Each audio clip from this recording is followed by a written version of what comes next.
Hey, salut à tous et à toutes et bienvenue pour ce nouvel épisode sur Symfony 2. Donc, on a vu dans le dernier épisode comment fonctionnait l'entité, comment la générer et à quoi ça servait réellement. Je vous rappelle, on avait créé ce petit fichier d'exemple qui était pas bon du tout parce que réellement ça va rien dire ce qu'il y a dedans. C'est même une catastrophe, hein. Quand je me suis même relu là-dessus, je me suis dit oula, c'est vrai que c'est quand même un peu grave ce que j'ai fait parce que ça correspond pas du tout aux standards de Symfony. Mais on avait quand même réussi à générer notre propre entité grâce au système de génération automatisé et ils se retrouvent avec une entité qui est valide. Donc celle-là, on l'a pas testée, on va la tester dans l'épisode. Enfin, pas besoin de les tester, bien sûr, parce que c'est ce qui va aller dans notre base de données derrière. Donc bon, enfin bref. On commence tout de suite par vérifier nos paramètres de, de base de données. Donc dossier app config, et c'est le fichier parameters.yml. Donc dedans, vous allez avoir plusieurs informations à vérifier. Déjà, premièrement, le host. Le host va correspondre simplement à votre serveur de base de données MySQL. Enfin, bien sûr, si vous utilisez MySQL, mais bon, dans ce tutoriel, je vais adapté à des débutants, donc ça va plutôt être du MySQL. Donc, l'host, vous allez mettre votre serveur MySQL. Donc, moi, c'est 127.0.0.1 ou localhost. Et si vous utilisez un serveur repo, enfin un serveur distinct, etc., vous mettez votre adresse IP ou URL, ça marchera quand même. Après, on vous demande le port. Si vous avez changé le port, vous avez juste à la renseigner. Après, on vous demande le nom de la base de données. Donc, moi, c'est Symfony Lab. Par défaut, ce serait Symfony. Vous avez juste à le changer, vous mettez n'importe quoi. C'est pas obligatoire qu'il y ait écrit Symfony, bien sûr. Au niveau de la base de données, enfin, nom d'utilisateur de la base de données, donc moi, ça sera root. Et on vous demande aussi le mot de passe. Moi, c'est nul parce qu'il n'y a pas de mot de passe. Le reste, c'est le mailer. Ça, c'est pas pour le moment. Et le secret, c'est pour plus tard. Donc, vous laissez tel que pour le reste, hein. Une fois ça fait, on va se rendre dans un environnement de commande. Donc moi je vais utiliser alors si je sais que quelqu'un va me poser la question, parce que bon, ça m'arrive souvent. Donc c'est la console de Git. Oui, Git SCM, la dernière version est comme ça. Donc j'ai déjà la dernière version étant donné que je suis passé sur Windows 10. Donc bon, voilà. Donc comment on va... Alors pourquoi une console? Vous voyez la commande qui est en dessus, ben, c'est avec cette commande qu'on va créer notre base de données. Donc oui, il n'y a pas besoin d'utiliser une PHP pour créer votre base ou d'utiliser un logiciel tiers. Vous avez juste à utiliser votre propre console pour générer vos bases de données. Donc moi je vais utiliser ça et ça va juste me la créer vide. Voilà. Donc je vous explique un peu PHP pour une commande de type PHP. On a fait l'appel à l'objet app console qui se situe donc dans ce même dossier. Le chemin d'accès ici, c'est le chemin d'accès que j'ai dans mon projet, hein, ici. Ça correspond, vous voyez, c'est www.lab. Bon, ça correspond. Et après on dit, bon moi j'ai besoin de... Donc c'est une commande doctrine qui correspond aux bases de données, donc database, et je dis d'en créer une. Donc il va créer celle qui est par défaut, donc c'est celle qu'on a mis dans le paramètre YML. Si maintenant je vais voir du côté de mon MySQL, que j'actualise, que je vais donc dans ma bonne base de données et que je ferme, on se retrouve avec une structure vide. C'est logique, il ne sait pas quoi envoyer pour le moment. C'est là que rentrent encore deux nouvelles commandes. Donc la première qui va être php app/console doctrine schéma update dump SQL. Alors je ne vais pas encore appuyer sur entrée. Juste avant, je vais quand même vous demander de bien vérifier que vous avez bien généré une entité sur votre site. Donc dans n'importe quel bundle, il faut bien que vous en ayez une, sinon ça ne marchera pas. Et de toute façon, il faut avoir suivi l'épisode dernier pour savoir comment faire.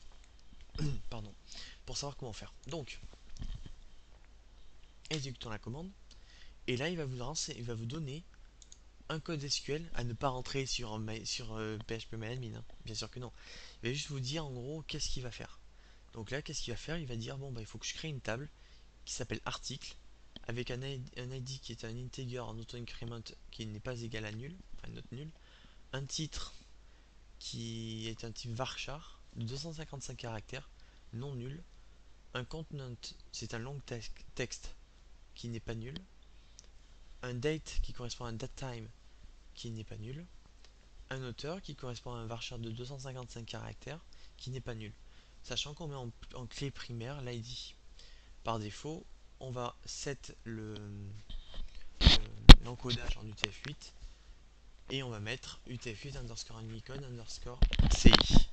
Et en engine, on sélectionne InnoDB. Bon, euh, c'est exactement ça qu'il va faire derrière avec une commande encore, donc une autre commande c'est la même sauf qu'on change l'argument derrière. Ça va être tirer-force.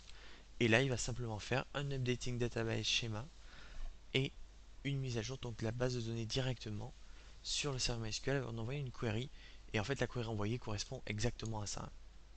Donc si maintenant je vais voir côté structure, là effectivement on va se retrouver avec une table article et une structure qui correspond exactement, si je la mets côte à côte bien sûr, hein, vous allez voir, voilà, qui correspond exactement à ce que j'attendais. Donc le nom de la table c'est article.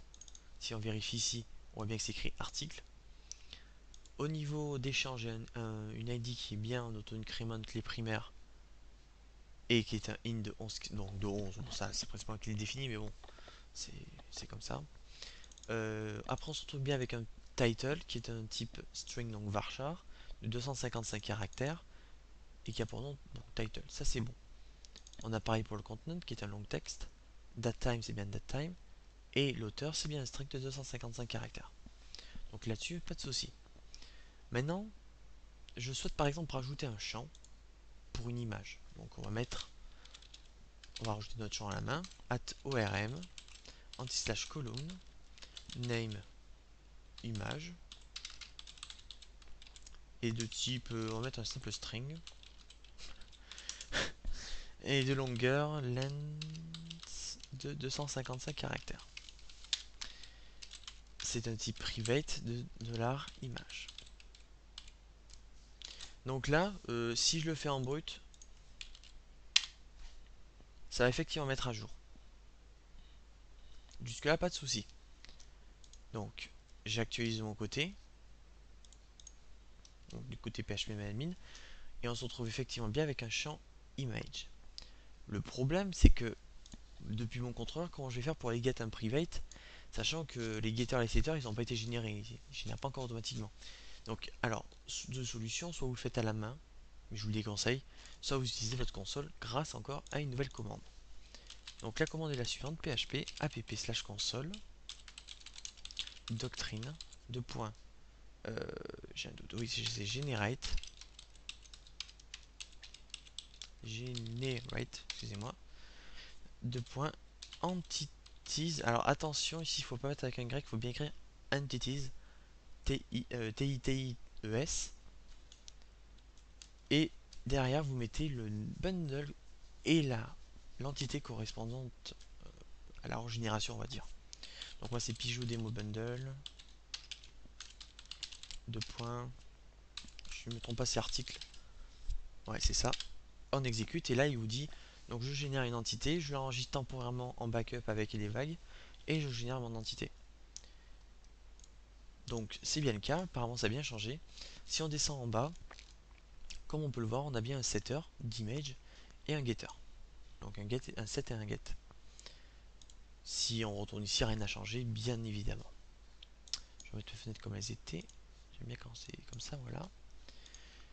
Donc là, on a vu comment donc mettre à jour nos bases de données. Enfin, si on a besoin de faire un changement sur une entité, comment on pourrait le mettre à jour. Et aussi, on a vu avant comment mettre en place la base de données en fonction de nos entités. Maintenant, on va plus se rendre sur le contrôleur et non plus sur l'entité. On va regarder un peu comment va fonctionner le système de l'entity manager. Donc, c'est vraiment en plusieurs parties. Parce que là, on va vraiment faire que la base, mais vraiment de la base, c'est appeler l'entity manager et récupérer le repository, enfin l'entité. On va pas aller dans le détail d'aller get, récupérer les informations, etc. Non, ça on verra dans un prochain épisode parce que c'est vraiment petit à petit qu'on va y arriver, hein. C'est vraiment une grosse étape, donc je préfère le faire en plusieurs parties. Déjà, donc le request, j'en aurais pas besoin. Au niveau de ma route, je vais directement la changer, donc je vous explique pas ce que je fais à chaque fois parce que sinon on n'y arriverait pas. J'enlève juste le name. De toute façon, ça on l'a vu dans les derniers épisodes, hein. Il faut juste regarder le début, hein, et vous y arriverez très bien à suivre. Donc, au niveau de notre index action, comment je peux, à partir d'un contrôleur, arriver à récupérer cette entité? C'est peut-être une bonne question ça. Tout simplement, on va faire un dollar doctrine, ou on va faire de la doctrine par exemple, qui va être égal à un $10. Alors, soit get entre parenthèses et entre quotes doctrine, ce que je vous déconseille Parce qu'il y a tout simplement, il y a un helper qui a été généré pour ça, qui s'appelle getDoctrine. Voilà. Et donc là, vous faites appel à l'objet doctrine. Donc il n'y a pas besoin de l'incorporer ici, étant donné que c'est via le container aware que ça va être inclus. Vous voyez, ici j'ai bien un getDoctrine. Alors par contre, ouais, je pourrais pas faire appel directement au fichier pour remonter sur la source. Je vais essayer de faire quelque chose. Non.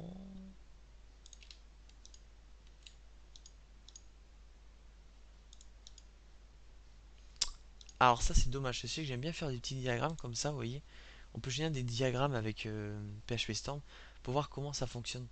Donc là, vous voyez, des fois le contrôleur par exemple va faire appel au contrôleur qui fait appel au container aware et au container aware interface. Bon, c'est hors sujet. Mais je pensais que je pouvais le faire sur le doctrine, mais non.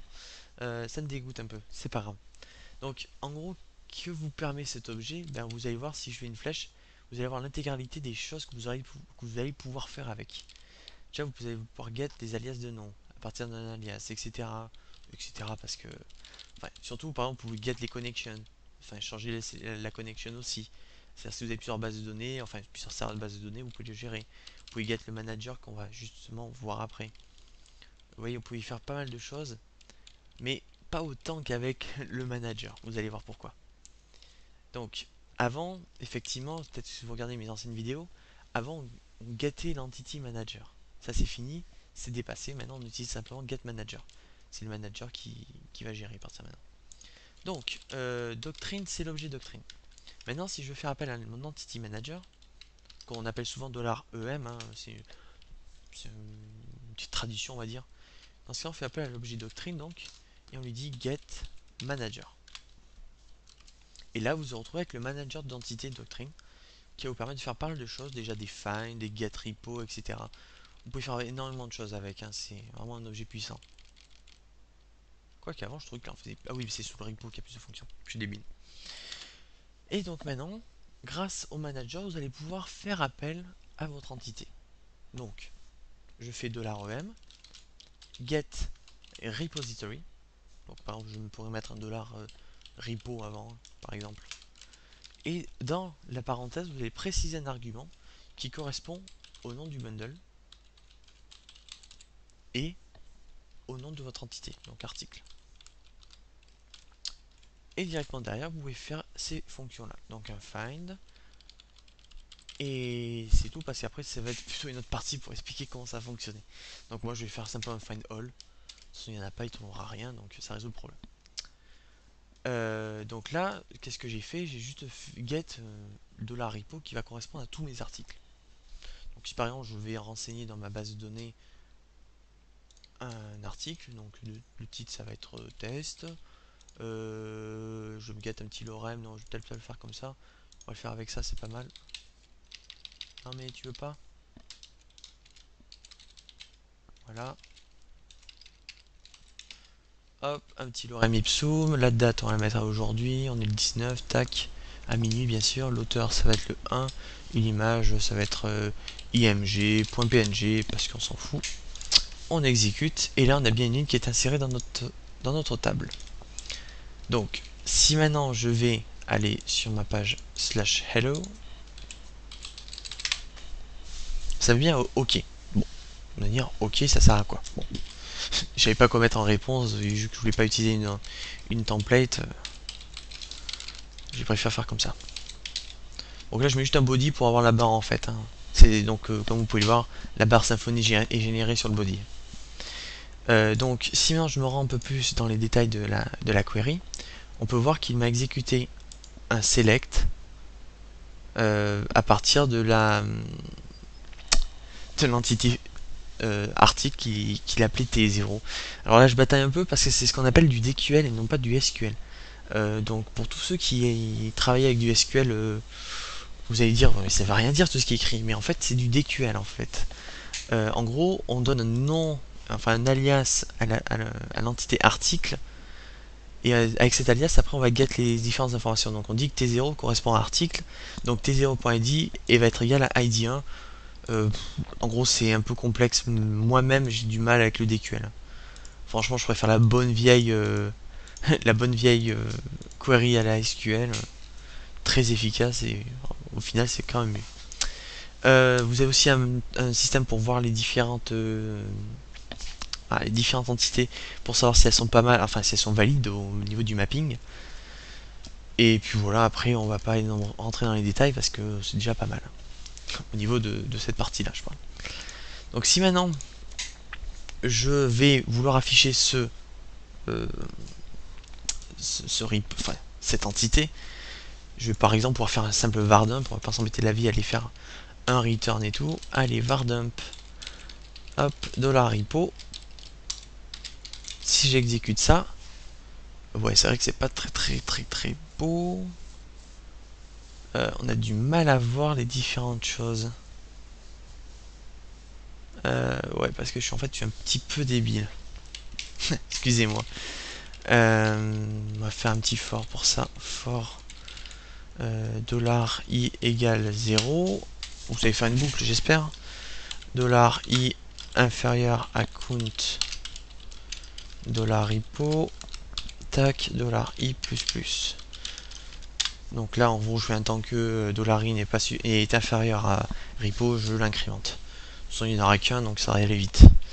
Et dans ce cas-là, je fais un var dump de mon $repo et je veux le champ 1. Non, mais qu'est-ce que je fais? Je suis débile. C'est la même chose. Excusez-moi, c'est moi qui suis débile en fait.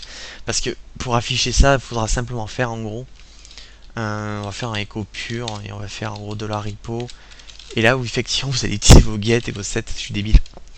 Donc là il ne veut pas vous les afficher parce qu'il faudrait utiliser pour ça une extension sous PHP Storm. Mais si par exemple je fais un get name, non un title, je crois que j'ai une title plutôt. Tac. Et qu'on essaye comme ça. Ah mais non, c'est un find one. Oh là là là là. Oui, mais moi j'ai du mal, franchement. Find one by. Et là vous mettez votre ID qui va correspondre à 1, logiquement. Non. ID comme ça qui va correspondre à 1. Je vais pas y arriver ce soir, j'ai du mal. C'est vrai que c'est quand c'est tard, voilà. Et là vous avez test avec un OK derrière, donc le OK on peut l'enlever tout simplement en faisant ça, tac, voilà, hop. C'est un peu vite, mais bon, ça permet d'aller un peu plus vite au niveau de la vidéo. Donc là vous faites un simple test grâce à votre base de données. Donc on a récupéré donc le title et on l'a affiché ici. Sinon par exemple je souhaite afficher, je sais pas, non pas ça mais la date. Donc le get date time. Je fais exprès d'aller en erreur, hein, bien sûr, ne vous inquiétez pas. Là il me met bien une fatale erreur parce qu'il me dit ouais non mais en fait je comprends pas ce que tu veux. Ah non, ça c'est pas la même erreur, excusez-moi. L'incident c'est que date. Ouais, c'est get date en fait. J'ai confondu avec l'objet datetime, voilà. Là il me dit ouais, donc, en gros il peut pas afficher ça parce que c'est un datetime. Logique, il faut simplement faire une date, le format, donc D pour jour, M pour mois, Y majuscule pour année. On met la virgule, on ferme les parenthèses, et hop. Oui. Oui. Warning date except parameters 2 to be integer object given. Ok, certes.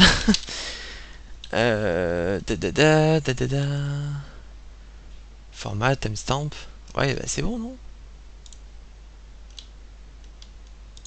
Je get la date qui va correspondre à l'objet datetime. Ah, j'ai vraiment un doute là. Oh là là. Bon, vous oubliez. Ça ira plus vite. Au pire, si jamais il y en a un qui a une solution, il faudra pas hésiter à me le dire dans les commentaires ou sur mon site. Dans les commentaires du site, bien sûr. Donc, là, je suis un peu. Parce que j'avais prévu normalement de travailler avec la date, mais. Ah, ça me met un peu à dépourvu là. Bon, bah voilà, on va enchaîner. Hein. Je suis désolé, c'était pas prévu. Je me fais toujours mon petit word et là, ça n'a pas marché. C'est pour ça que j'ai testé avant, ça marchait bien. J'ai un doute là. Pourtant, j'ai. C'est pas grave, on va faire sans. Et donc, si par exemple maintenant je veux vérifier donc que mon repo là, il soit pas vide, parce que on peut imaginer des personnes mal intentionnées qui essaieraient de faire un get en fonction, par exemple, d'une ID différente. C'est justement ce qu'on va mettre en place. C'est-à-dire que par exemple, je vais vouloir, à partir d'un article, on va pas s'embêter la vie, hein, que ici je get une ID qui corresponde à l'article. Donc automatiquement ici je vais rajouter mon $id. Et donc si je veux get en fonction de ça, je vais faire juste un $id. Je vais afficher mon truc en brut. Donc echo $repo get name. Voilà. Là je sais que ça fonctionne. Donc là je get le 125, ça marchera pas. Ah bah, oulala, mais franchement aujourd'hui ça va pas. C'est une catastrophe aujourd'hui. Allez hop, get title. Allez c'est bon, test. Donc maintenant on va donc vérifier si notre repo est nul ou pas. Tout simplement, on va faire une condition if de la repo est strictement égal à nul ou différent de la repo. Alors je mets les doubles, hein, même d'habitude je fais plutôt l'inverse, c'est-à-dire je fais différent de la repo ou strictement égal à nul. Voilà, je préfère quand c'est comme ça. Dans ce cas-là, on fait un simple return d'un dollar, un return, j'ai dit pas un repo. Et on va utiliser un $10. Et là, on va trouver une petite nouvelle, enfin, on va pas trouver, mais on va utiliser une nouvelle fonction disponible sous Symfony 2.7. C'est la create not found exception. En gros, comment créer une 404 à partir d'un code. C'est un peu bizarre, mais bon, voilà. Et là, vous pouvez mettre en argument le nom enfin le message que vous voulez afficher. Donc là, par exemple, je vais dire article non trouvé. C'est un article, donc non trouvé, et voilà. Avec un petit point d'exclamation, parce que c'est un petit peu important quand même. Hein. Voilà. Et donc là, si par exemple, si j'actualise, j'ai bien mon test. Si j'enlève ça et que je mets à 8, on a 866. Et là, il me dit The controller return the response. Not found exception. Et on voit bien que ça correspond. Non, mais attendez, j'ai un doute là, parce que pourquoi il me dit une 500, ça serait une 404 normalement.